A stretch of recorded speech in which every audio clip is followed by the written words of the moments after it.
পারিবারিক জীবনে অনেক স্বামী তার স্ত্রীকে বলে আমি তোমাকে ভালোবাসি, আবার স্ত্রীও বলো আমি তোমাকে ভালোবাসি। আসলে ভালোবাসা মানে শুধু আমি তোমাকে ভালোবাসি এই কথাটা আপনি যদি পেশ করেন বা থ্রো করেন এটা যথেষ্ট না। ভালোবাসার সংজ্ঞা হচ্ছে রেসপন্সিবিলিটি, ভালোবাসার সংজ্ঞা হচ্ছে দায়িত্ববোধ, ভালোবাসার সংজ্ঞা হচ্ছে রেসপেক্ট, ভালোবাসার সংজ্ঞা হচ্ছে একে অপরকে বোঝা, একে অপরের মতামতকে প্রাধান্য দেওয়া, একে অপরের এই যে আন্ডারস্ট্যান্ড যে সে কোনটা পছন্দ করে আমি কোনটা পছন্দ করি, আপনি আপনার উপরে তাকে প্রাধান্য দেবেন, সে তার উপর আপনাকে প্রাধান্য দেবে, এগুলোকে বলা হয় ভালোবাসা। আর শুধু আই লাভ ইউ বলা এগুলো হচ্ছে ফাতরামি। শুধু আই লাভ ইউ বলে ভালোবাসার একটা সেগমেন্টের বহির্প্রকাশ ঘটানো যায়, অনুভূতির বহির্প্রকাশ ঘটানো যায়, কিন্তু বাস্তবতা বড় কঠিন। এই জন্য বাস্তবতা অ্যাপ্লাই করার জন্য এই বিষয়গুলো এই জিনিসগুলো আমাদের প্রত্যেকের জরুরি। এবার আসেন, পরিবারের একটা উল্লেখযোগ্য পার্ট হচ্ছে আপনার স্ত্রী। আপনার কি স্ত্রী? খয়রুকুম, নবীজি বলেছেন তোমাদের মধ্যে উত্তম সেই ব্যক্তি খয়রুকুম খয়রুল আহলিহি, যে তার পরিবারের মধ্যে উত্তম। মানে স্বামীর কাছে স্ত্রী উত্তম, স্ত্রীর কাছে স্বামী উত্তম। মানে স্ত্রীর কাছে যে স্বামী উত্তম, আল্লাহর কাছেও সে স্বামী উত্তম। সুবহানাল্লাহ বলেন। আবার স্বামীর কাছে যে স্ত্রী উত্তম, আল্লাহর কাছেও সে উত্তম। সুবহানাল্লাহ বলেন। বিয়ের উদ্দেশ্যটা কি বলেন? বিয়ের উদ্দেশ্য কি খালি বাচ্চা পালা? বিয়ের উদ্দেশ্য কি খালি সন্তান জন্ম দেওয়া? বিয়ের একটা উদ্দেশ্য আছে, এটা আমার কথা না, আমার রবের কথা। সুবহানাল্লাহ। বিয়ের উদ্দেশ্যটা কি খেয়াল করেন। ওমিন আয়াতিহি আন খালাকা লাকুম মিন আনফুসিকুম আজওয়াজান লিতাসকুনু ইলাইহা ওয়া জাআলা বাইনাকুম মাওয়াদ্দাতান ওয়া রাহমা। আল্লাহু আকবার। আমি তোমাদেরকে সৃষ্টি করেছি কাকে? জোড়ায় জোড়ায়, নারী এবং পুরুষকে। আল্লাহ রাব্বুল আলামিন বললেন এটাও একটা নিদর্শন কার? আল্লাহ।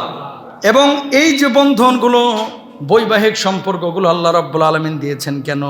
লিতাসকুনু ইলাইহা, যাতে করে একে অপরের কাছে গিয়ে তোমরা সুখ পাও, শান্তি পাও। সুবহানাল্লাহ। তাহলে স্বামী এবং স্ত্রীর সম্পর্কটা আল্লাহ তাআলা দিয়েছেন যাতে করে আমরা একে অপরের কাছে কি পাই? শান্তি পাই। তিনটা উদ্দেশ্য দেখেন। তাসকুনু ইলাইহা মানে হচ্ছে মানসিক প্রশান্তি, 2 নম্বর হচ্ছে মাওয়াদ্দা ভালোবাসা, আর 3 নম্বর হচ্ছে রহমা দয়া। সুবহানাল্লাহ বলেন। উদ্দেশ্য কয়টা? একটা হচ্ছে মানসিক প্রশান্তি। আপনি কি জানেন এখানে আমরা যারা বসে আছি হয়তো না হলেও 60% মানুষ, 40% পাবেন এরকম যারা আসলেই শান্তিতে আছে, আর ম্যাক্সিমাম মানুষ মানসিকভাবে স্ত্রীর উপরে বা স্বামীর উপরে বিরক্ত। আপনি স্বীকার করেন বা না করেন, এটা বিরক্ত এবং শান্তি নাই। বাড়িতে ঢুকে দারোগার মতো, বাইরে থাকে মেসো বিড়ালের মতো, কথা বলে না। বাইরে যখন থাকে একেবারে নাদান না খান্দা, আর বাড়ি থেকে বউর সাথে ভাব নাই, যেন থানার দারোগা আইছে। কোনো সময় মুখে হাসি নাই, কোনো সময় একটু রহমের কথা নাই, ভালোবাসার কোনো কথা নাই। খবরদার, আল্লাহ বানাইছে, আল্লাহ বৈবাহিক অবস্থা দিয়েছে, সম্পর্কের অবস্থা তৈরি করে দিয়েছে। সে আল্লাহ বলছে যাতে করে একে অপরের সাথে সম্পর্কটা সুন্দর থাকে, সুখে থাকে, দয়ার থাকে। এখন আপনি নিজেকে চিন্তা করেন, বৈবাহিক অবস্থায় আপনার জীবনটা কেমন? যদি ভালো না থাকে আপনার করণীয় কি? আল্লাহ নবী সাল্লাল্লাহু আলাইহি ওয়াসাল্লাম বলছেন খয়রুকুম খয়রুকুম লিআহলিহি ওয়া আনা খয়রুকুম লিআহলি। আমি আমার পরিবারের কাছে উত্তম। নবীজি সাল্লাল্লাহু আলাইহি ওয়াসাল্লাম বলছেন, খেয়াল করেন, আম্মা জান আয়েশা সিদ্দিকা রাদিয়াল্লাহু তাআলা আনহা নিজ মুখে স্বীকার করলেন, কানান নবী সাল্লাল্লাহু আলাইহি ওয়াসাল্লাম ইয়াকুনু ফি মিহনাতি আহলিহি। আল্লাহু আকবার। আল্লাহর নবী স্ত্রীদের কাছে যেমন ভালো ছিলেন, বাইরেও তেমনই ভালো ছিলেন। নবীজির চরিত্র ছিল একেবারে কোরআনের উত্তম আখলাক, মাধুর্যতা নবীর চরিত্রের মধ্যে ফুটে আসতো। আল্লাহর হাবিব সাল্লাল্লাহু আলাইহি ওয়াসাল্লাম এই যে ইয়াকুনু ফি মিহনাতি আহলিহি, ঘরের কাজে নিজে সাহায্য সহযোগিতা করতেন। কোন ঘরের কাজ? কাপড় সেলাই নবীজি নিজে করতেন। নবীজি কাপড় সেলাই কি করতেন? নিজে করতেন। আর আমাদের এখন তো সেলাই উঠে গেছে, কয় ছিঁড়া ফাটা জামা দেখলে কয় ফকিরনি, বলবেন না ওর সামর্থ্য নাই, ছিঁড়া ফাটা জামা পরছে সেলাই করে, সমস্যা কোথায়? খবরদার, উল্টাপাল্টা এগুলো বলা যাবে না ইনশাআল্লাহ। কারণ সব মানুষের কিন্তু সামর্থ্য একরকম না। প্রিয় ভাইরা আমার, নবীজি আম্মা জান আয়েশা সিদ্দিকা রাদিয়াল্লাহু তাআলা আনহা বলছেন, নবীজির কোনো জামা কাপড় যদি ছিঁড়ে যেত আল্লাহর নবী নিজ হাতে সেলাই করতেন। বউকে পর্যন্ত দিতেন না, যাই সেলাই কর, এরকম বলতেন না, সুবহানাল্লাহ। 2 নম্বর শুনলে আরো অবাক হবেন, নবীজি সাল্লাল্লাহু আলাইহি ওয়াসাল্লাম নিজের ঘর নিজে ঝাড়ু দিতেন। আমার নবী নিজের ঘর নিজে কয়দিন দিচ্ছেন আপনি? অনেকে যদি ঝাড়ু দেয় বেড়া না হিজড়া, বউ ধুইয়া নিজে ঝাড়ু দেয়, দেখছো নি? এবারটা দেখি বউর ভক্ত, বউরে শাসন করতে পারে না, এরকম কিছু লোক আছে না নাই? অথচ আমার নবীজি নিজে করেছেন, সুবহানাল্লাহ বলেন। জুতা ছিঁড়ে গিয়েছে নবীজি সাল্লাল্লাহু আলাইহি ওয়াসাল্লাম, সুবহানাল্লাহ। আম্মা জান আয়েশা সিদ্দিকা রাদিয়াল্লাহু তাআলা আনহা যখন রান্না বান্না করতেন, আল্লাহর নবী সাল্লাল্লাহু আলাইহি ওয়াসাল্লাম মশলা লাগায় দিতেন, কেটে কুটে দিতেন, সুবহানাল্লাহ বলেন। তো এগুলো যদি নবীজি করতে পারেন, আপনার আমার করার দরকার আছে না নাই? আছে। 2 নম্বর আরেকটি বিষয় দেখেন, আল্লাহর হাবিব বিশ্বনবী সাল্লাল্লাহু আলাইহি ওয়াসাল্লাম একদিন আম্মা জান আয়েশা সিদ্দিকা রাদিয়াল্লাহু তাআলা আনহাকে বললেন, আয়েশা চলো একটু দৌড় প্রতিযোগিতা করি। আল্লাহর হাবিব সাল্লাল্লাহু আলাইহি ওয়াসাল্লাম প্রথম দিন হেরে গেলেন, দ্বিতীয় দিন আম্মা জান আয়েশা সিদ্দিকা রাদিয়াল্লাহু তাআলা আনহা তিনি হারলেন। আল্লাহর হাবিব বললেন, হাদিহি বিতিলকা, সুবহানাল্লাহ, তুমি সেদিন হারাইছিলা, আজকে তোমার হারাই দিলাম, ওই দিনের বদলা নিয়ে নিলাম। আল্লাহু আকবার। আয়েশা রাদিয়াল্লাহু তাআলা আনহাকে এই কথা বলার নবীজির কোনো দরকার ছিল? বরঞ্চ হারানোর পর আবার বলতেছে যে আয়েশা সেই দিনের বদলাটা কিন্তু আজকে আমি নিয়ে নিলাম। একবার জোরে সরে বলেন সুবহানাল্লাহ। আলোচনাটা নিজে করতেছি, আপনারা শুনছেন, কিন্তু এটার ভেতরের যে চরিত্রটা একটু কল্পনা করেন, যে আমার মায়ার নবী বাহিরে যেমন ছিলেন, ভেতরে কতটা আরো সহনশীল ছিলেন। বাইরে তো আসেনি, বাইরেও যেমন, ভেতরে আরো বেশি, সুবহানাল্লাহ বলেন। শুনেন, আমি যে এখন জুব্বা টুপি পাঞ্জাবি লাগায় আসছি, আমার তো দেখলে মনে হয় যে বাপরে বাপ, গত রাত্রেই মনে হয় জান্নাত থেকে চলে আসছেন উনি দেশে। আমার ঘরের ভেতরের চরিত্রকে আপনি জানেন? প্রত্যেকটা মানুষের ভেতরে কি আছে এটা তার ঘরের মধ্যে ফুটে ওঠে। আর এটা প্রেসিডেন্ট জানে না, থানার ওসি জানে না, চেয়ারম্যান জানে না, মন্ত্রী জানে না, এমপি জানে না, জানে হচ্ছে জরিনার মা। কথা কোন ঠিক কিনা? কখন লুঙ্গি কোথায় থাকে আর কোথায় জামা, কখন কি পরেন, আপনার আচরণটা কি, এটা কেউ জানে না আল্লাহ ছাড়া, আর এই জরিনার মা ছাড়া, জরিনার বাপ ছাড়া। জরিনার বাপের খবর জানে হচ্ছে জরিনার মা, জরিনার মায়ের খবর জানে হচ্ছে জরিনার বাপ। এছাড়া পৃথিবীর আর কেউ জানে না। জানে কে? আল্লাহ। এই জন্য দেখবেন পারিবারিক ম্যাক্সিমাম এই যে হাদিসগুলো, এগুলো আম্মা জান আয়েশা বলেছেন, সুবহানাল্লাহ বলেন না? কারণ এই হাদিসগুলো কি সাহাবীরা জানতেন? নবীজি ঘরের মধ্যে কখন আলু কাটছে, কখন পেঁয়াজ কাটছে, সুবহানাল্লাহ, কখন জুতার ফিতা সেলাই করছে, কখন জামা সেলাই করছে, এগুলো কি আবু বকর জানতো? ওমর জানতো? জানতেন না। তো জানতেন কে? আম্মা জান আয়েশা। এই জন্য আম্মা জান আয়েশা বলেছেন। আল্লাহু আকবার। কল্পনা করেন, সুবহানাল্লাহ। এরপরে দেখেন, আমরা অনেক সময় বউদের কথা শুনতেই চাই না। বাড়ি করবেন 3 তলা, বউ বলতেছেন খবরদার এখন 3 তলায় হাত দিও না, 2 তলা রাখছো, এটাই ভালো আছে। এই তুই বুঝোস কি, আমার উপর দিয়ে কথা কস? বউয়ের পরামর্শ আমরা নিতে চাই না। একটা কথা বলি, নবীজি সাল্লাল্লাহু আলাইহি ওয়াসাল্লাম দেখেন, কুরআনুল কারিমে আছে ওয়াশাউিরহুম ফিল আমর, দুনিয়ার যে কোনো কাজ এটা পরামর্শ ভিত্তিক যখন করবেন, এটার মধ্যে বারাকা ঢেলে দিবেন কে? আল্লাহ। হুদাইবিয়ার সন্ধিতে 1000 সাহাবী নিয়ে নবীজি সাল্লাল্লাহু আলাইহি ওয়াসাল্লাম আসলেন মক্কায়। কিসের জন্য? উমরা করার জন্য। কাফেররা রাস্তা আটকায় দিল, এবার আর উমরা টুমরা করতে পারবো না, ফিরে যাও। কয় কেন, কি হয়েছে? কয় এবার ফিরে যাও, আমরা যেতে দিব না। সাহাবী রাদিয়াল্লাহু আনহুম আজমাইনের রক্তে ফিনিক মেরে উঠলো, চমকে উঠলো। এই বেটা, চিনোস না আমরা কে? উমরা এই 450 কিলোমিটার পথ হাইটে আসছে, উট নিয়ে আসছে, উমরা করতে দিবে না বললেই হইল?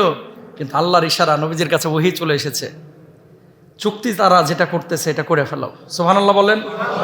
কয় বছর উমরা না করে ফিরে যেতে হবে, সামনে বছর আসবা, কোনো তরবারি টরবারি আনতে পারবা না, তোমাদের ওখান থেকে কেউ আসলে আমরা ফেরত দেব না, কিন্তু আমাদের মক্কা থেকে মদিনায় কেউ গেলে আমাদের কাছে ফেরত দিয়ে দিবা।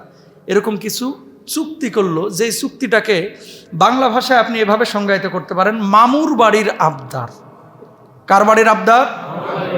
কার বাড়ির আবদার? মামুর বাড়ির আবদার। তো স্বাভাবিকভাবেই তো রক্ত গরম হবে সাহাবীদের, যে আমাদের ওখান থেকে কোনো লোক যদি এখানে চলে আসে তোগো দলে, তাহলে ফেরত দিবি না, আবার তোদের এখান থেকে কেউ মদিনায় গিয়ে ইসলাম কবুল করলে এরা আবার ফেরত দিতে হবে। বুঝছেন? মানে তাল গাছটা নিজের রেখে সবগুলো চাপাইয়া দিছে মুসলমানদের উপরে। তো সাহাবীদের রক্ত গরম হয়ে গেছে, ইয়া রাসূলুল্লাহ, একবার খালি বলেন, দেখেন কচু কাটা করে কেটে ফেলাবো। উমরা করে যাবো না মানে এত দূর থেকে 450 কিলোমিটার এই পাথরের পথ হেঁটে আসা কি চারটিখানি কথা নাকি? আপনারা যারা হজ্জে যাচ্ছেন খেয়াল করেন, এই গাড়ি দিয়ে যাইতেই তো আপনারা অস্থির হয়ে যান যে হুজুর আর কতক্ষণ, 8 ঘন্টা 7 ঘন্টা লেগে যাচ্ছে। সেখানে তারা হেঁটে এসেছে। আল্লাহর নবী বললেন, এই সাহাবীরা ক্ষান্ত হও, একটু ধৈর্য ধারণ করো। আল্লাহ তাআলা বললেন, নবী মেনে নেন তার শর্তগুলো। মেনে নেওয়া হলো। এটাকে যদি এখন পরাজয় মনে হয়েছে, পরবর্তী অল্প সময়ের পরে মুসলমানদেরকে আল্লাহ রাব্বুল আলামিন এই শর্তের কারণে বিজয় দিয়েছেন। সুবহানাল্লাহ। নবীজি মেনে নিলেন। সাহাবীদেরকে বললেন, সবাই ক্ষান্ত হও, আমরা উমরা না করে চলে যাব, সবাই মাথা ন্যাড়া করে ফেলো, আর তোমাদের ওই পশুগুলো কোরবানি করে ফেলো। কি পশুগুলো কোরবানি করে ফেলো। কোনো সাহাবী উঠতেছে না। সবার ভিতরে একটা মানে এটা নবীজির আদেশ অমান্য না, মানে একটা অভিমান কাজ করতেছে। ইয়া রাসূলুল্লাহ, এ মামুর বাড়ির আবদার করলো আর আপনি চলে যাচ্ছেন, এটা তো মানতে আমাদের কষ্ট হচ্ছে। এমন না যে নবীজির আদেশ অমান্য করতেছে। নবীজি বললেন, সবাই মাথা হলক করো, পশুগুলো কোরবানি করে ফেলো। কেউ উঠতেছে না। নবীজি তখন নিজে তাঁবুর মধ্যে চলে গেলেন। তাঁবুর মধ্যে বসা ছিলেন নবীজির স্ত্রী উম্মে সালামা রাদিয়াল্লাহু তাআলা আনহা। আল্লাহু আকবার। দেখেন দেখেন কি বলছেন উম্মে সালামা, ওগো নবীজি, কেউ আপনার কথায় সাড়া দিল না, হয়তো একটু পরে দেবে, তবে আপনার একটা আমি পরামর্শ দিতে চাই, আপনি নেবেননি? আল্লাহর নবী বললেন, উম্মে সালামা বলো বলো, কি পরামর্শ আছে? তাঁবুর মধ্য থেকে আপনি বের হয়ে যান। কোন সাহাবী, আপনার যারা এই সাথী বর্গ এখানে আছে, কে মাথা হলক করলো, কে কোরবানি করলো, আপনি মোটেও তাকাবেন না। আপনি নিজের মাথাটা নিজেই হলক করেন, নিজেই চুলগুলো ফেলায় দিয়ে নিজের পশুটা কোরবানি করে দেন। আমার বিশ্বাস একজন সাথীও সাহাবীও বসে থাকবে না, আপনার এই কাজের সঙ্গে সঙ্গে তারা কোরবানি করে দেবে, হলক করে দেবে। জোরে বলেন সুবহানাল্লাহ। পরামর্শ দিলেন কে? উম্মে সালামা রাদিয়াল্লাহু আনহা। নবীজি উম্মে সালামার কথা শুনে তিনি তাঁবু থেকে বের হয়ে মাথা কামায়া তিনি পশুটাকে কোরবানি করে দিলেন। জোরে বলেন আল্লাহু আকবার। আরো জোরে বলেন আল্লাহু আকবার। এবার একটা কল্পনা করেন তো, পরামর্শটা কার নিয়েছে? ওখানে তো আবু বকর আছে, ওসমানের মতো জাদরেল সাহাবীরা আছে, পরামর্শ দিচ্ছে উম্মে সালামা, আমার নবীজির স্ত্রী। তাকবীর। তাহলে বউয়ের পরামর্শ নেওয়া যাবে কি যাবে না? যাবে। যদি নেন এটাতে ভালো হবে ইনশাআল্লাহ। প্রিয় ভাইরা আমার, এই জন্য আল্লাহর হাবিব সাল্লাল্লাহু আলাইহি ওয়াসাল্লাম যেমনভাবে পরিবারের কাজ করেছেন, স্ত্রীদের সঙ্গে পরামর্শ করেছেন, বাচ্চারা যারা ছিল বাড়িতে এদের সঙ্গে হাবাচক আচরণ করেছেন, ইতিবাচক।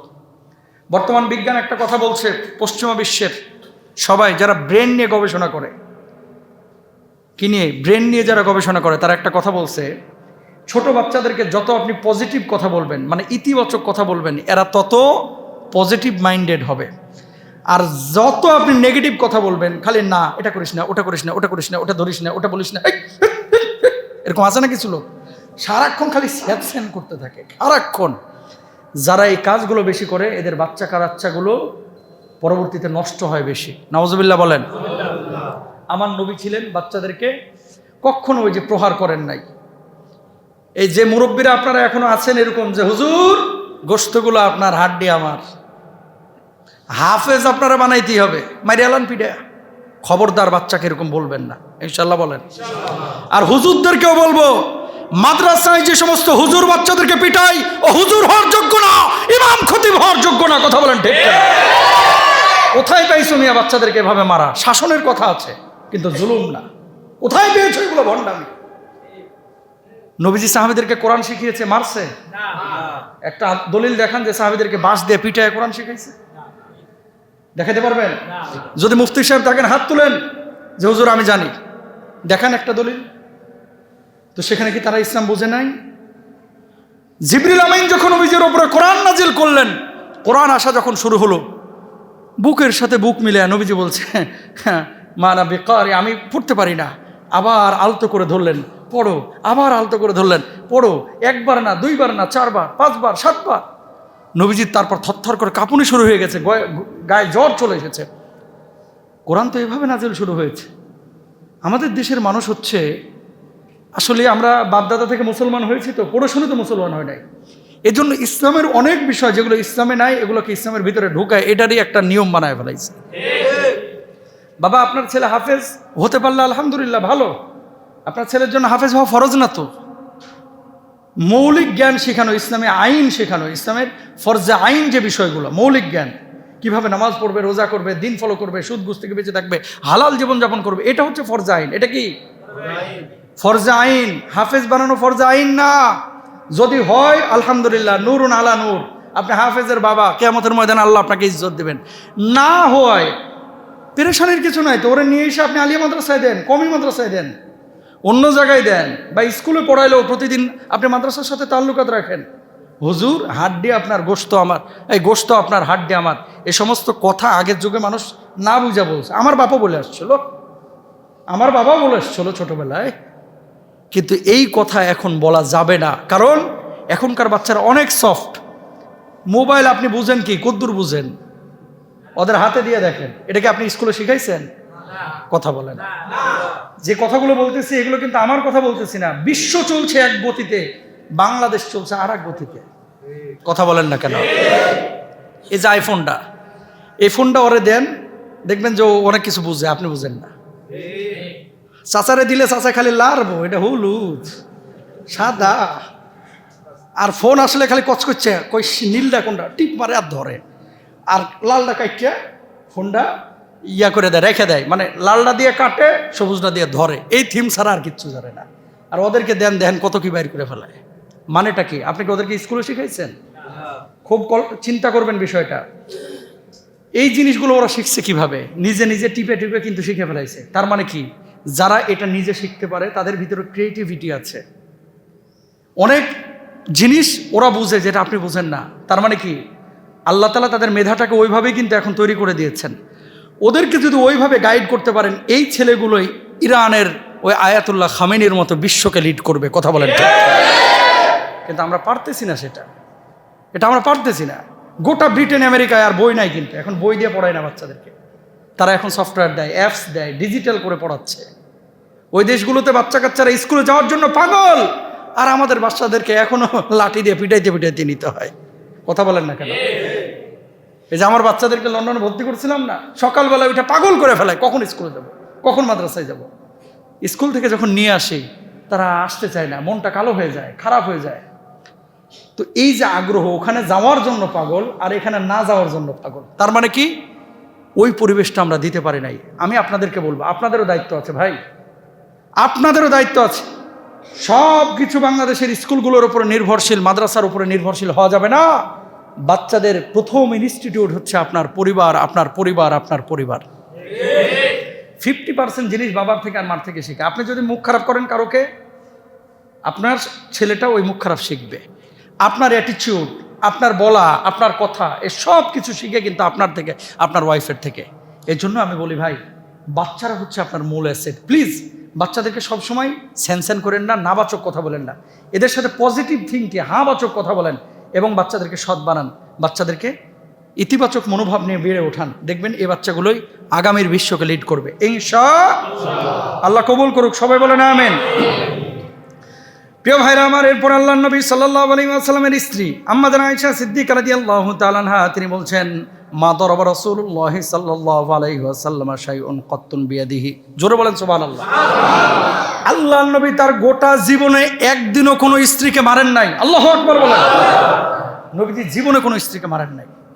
তবে হ্যাঁ, ঝগড়া যে হয় নাই, মান অভিমান হয় নাই, এটা মনে করেন না।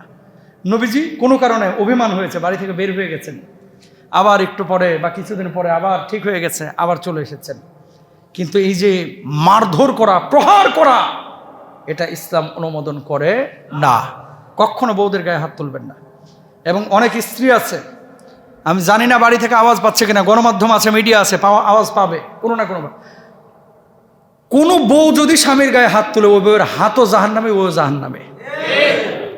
যেটা এই জামানায় এখন চলতেছে, সম অধিকার, এগুলো অধিকারের অপব্যবহার। কোন স্বামীকে কোন স্ত্রী যদি গালমন্দ করে, মারে, প্রহার করে, আঘাত করে, ওই স্ত্রী জাহান্নামে।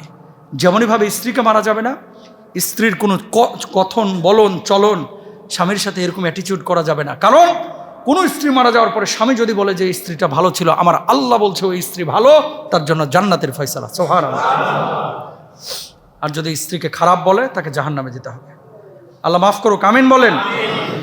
এরপর আল্লাহর হাবিব সাল্লাল্লাহু আলাইহি ওয়াসাল্লামের সাহাবী রিদওয়ানুল্লাহি আনহুম আজমাইন, নবীজি সাল্লাল্লাহু আলাইহি ওয়াসাল্লামের নাতি নাতনি ছিল দুইজন। ওই যে একাধিকের মধ্যে হাসান এবং হুসাইন রাদিয়াল্লাহু তাআলা আনহুমা, ভুল বলছি, দুইজন না, একাধিক নাতি নাতনি ছিলেন। কিন্তু হাসান হুসাইনের একটা কথা বলতে গিয়ে কথাটা আসছে। আল্লাহ নবী সাল্লাল্লাহু আলাইহি ওয়াসাল্লাম এত বেশি ভালোবেসেছেন এই দুই নাতিকে, উনি সিজদায় চলে গিয়েছেন, দুই নাতি এসে ঘাড়ের উপরে উঠেছেন, নবীজি মাথা ওঠান নাই। সাহাবীরা পেছন থেকে মনে করেছেন আল্লাহ নবীর কি রূহ কবজ হয়ে গেল কিনা। নবীজি সাল্লাল্লাহু আলাইহি ওয়াসাল্লাম কতক্ষণ পরে মাথা উঠিয়েছেন, দেখলেন হাসান হুসাইন ঘাড়ের উপরে ছিল, এই জন্য নবীজি ইমামতিতেও মাথা ওঠান নাই। আল্লাহু আকবার। তেমন ভালোবেসেছেন। নবীজি খুতবা দিচ্ছেন, হাসান হুসাইন নিচে এসে জুব্বা টানতেছেন। নবীজি 1-1.5 মিনিট খুতবা বন্ধ করে দিলেন। খুতবা যখন বন্ধ করে দিয়েছেন, খুতবা বন্ধ করার পরে এবার হাসান হুসাইন দৌড় দিয়ে চলে গিয়েছেন। একটাবার কল্পনা করেন তো, যদি বাংলাদেশে এরকম সিস্টেম হতো যে নাতি আসছে খতিব সাহেবের বা ইমাম সাহেবের ছেলে মেয়ে আসছে, খুতবা বন্ধ করে দিয়েছে, জুব্বা টানছে, আসরের আগে ইমাম আর খতিবের চাকরি শেষ। কথা বলেন না কেন? পিরিতি লাগাইবেন, ও পিরিতি বাড়িতে মসজিদে না। কিন্তু নবীজি এতটা সহনশীল ছিলেন বাচ্চাদের উপরে। হাসান হুসাইন যখন সামনে আসছেন, নবীজি ধমক দিতে পারতেন না, এই জন্য ছোট বাচ্চা মসজিদে কেউ নিয়ে আসলে সেট করে উঠবেন না।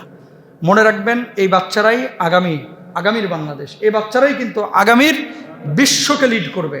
এই বাচ্চারাই বড় বড় মুফতি হবে, মুহাদ্দিস হবে, বড় বড় খতিব হবে। সুতরাং এদেরকে আমরা মসজিদে নিয়ে আসবো। আজকে যারা বাচ্চা কাচ্চা নিয়ে এসেছেন, আমি আপনাদেরকে ওয়েলকাম জানাই। আল্লাহ আপনাদেরকে জাযায়ে খায়ের দান করুক, আমিন বলেন। আরো জোরে বলেন আমিন।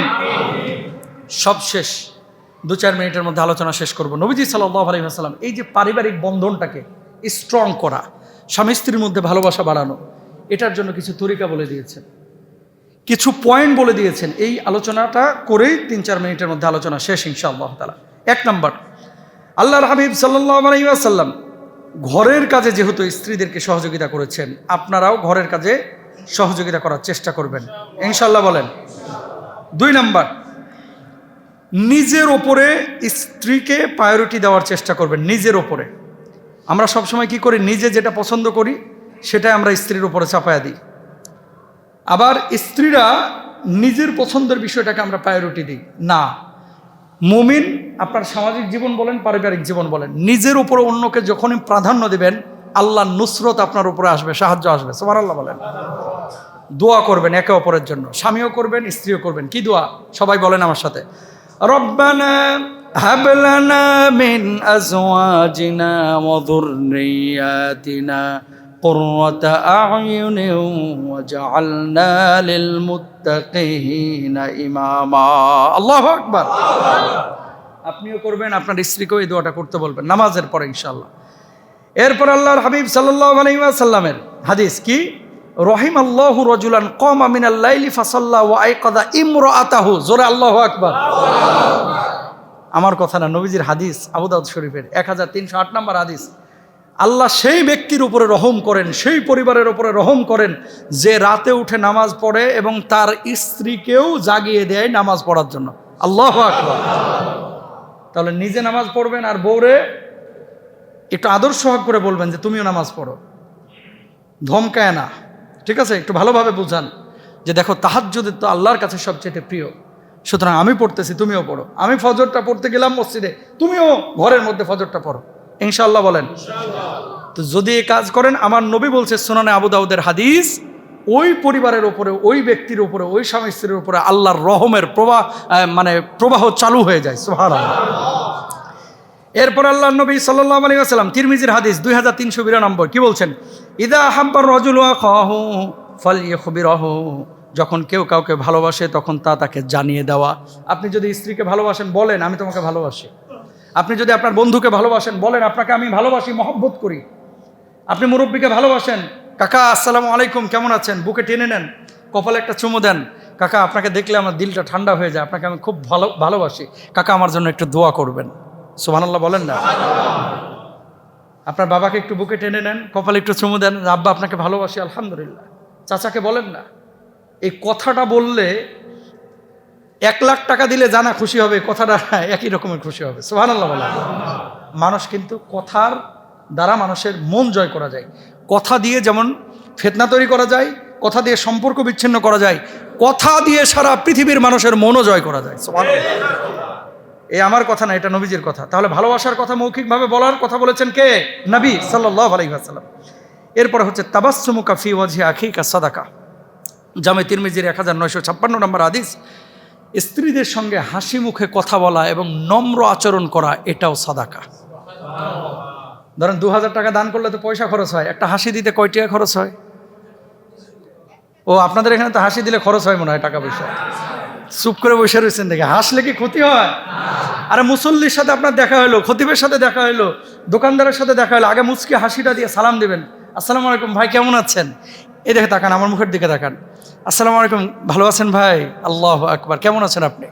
এই যে কথাটা বললেন, একটা সদাকার সওয়াব আল্লাহ তাআলা আপনার আমলনামায় লিখে দিলেন। দেখছেন ইসলাম কত সুন্দর, মানে নাজাতের জন্য, মুক্তির জন্য যা দরকার সব আল্লাহ দিচ্ছে, আমরা জানি না, বুঝি না। সুবহানাল্লাহ বলেন। ছোট ছোট উপহার দেওয়া, তাহাদ্দু তাহাব্বু, ছোট ছোট উপহার আশপাশের মানুষকে দেন, আপনার স্ত্রীকে দেন, ভালোবাসা আল্লাহ তাআলা বাড়িয়ে দিবেন। আর সবশেষ যে বিষয়টা, সেটা হচ্ছে রাগ নিয়ন্ত্রণ করা। রাগ আর ভালোবাসা একসাথে চলতে পারে না।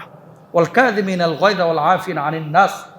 যেই পরিবারে জামাই এবং বউ, স্বামী এবং স্ত্রী যত রাগ নিয়ন্ত্রণ করতে পারবে, ওই পরিবারের ওপরে আল্লাহর রহম তত বেশি আসবে, ওই পরিবারের শান্তি তত বেশি আসবে। সুবহানাল্লাহ বলেন। যত পাপের এই মূল হচ্ছে রাগ। সুতরাং পারিবারিক জীবনে অভিমান হবে, ঝগড়া হবে, বিবাদ হবে, খবরদার এটা সিরিয়াস পর্যায়ে নেবেন না।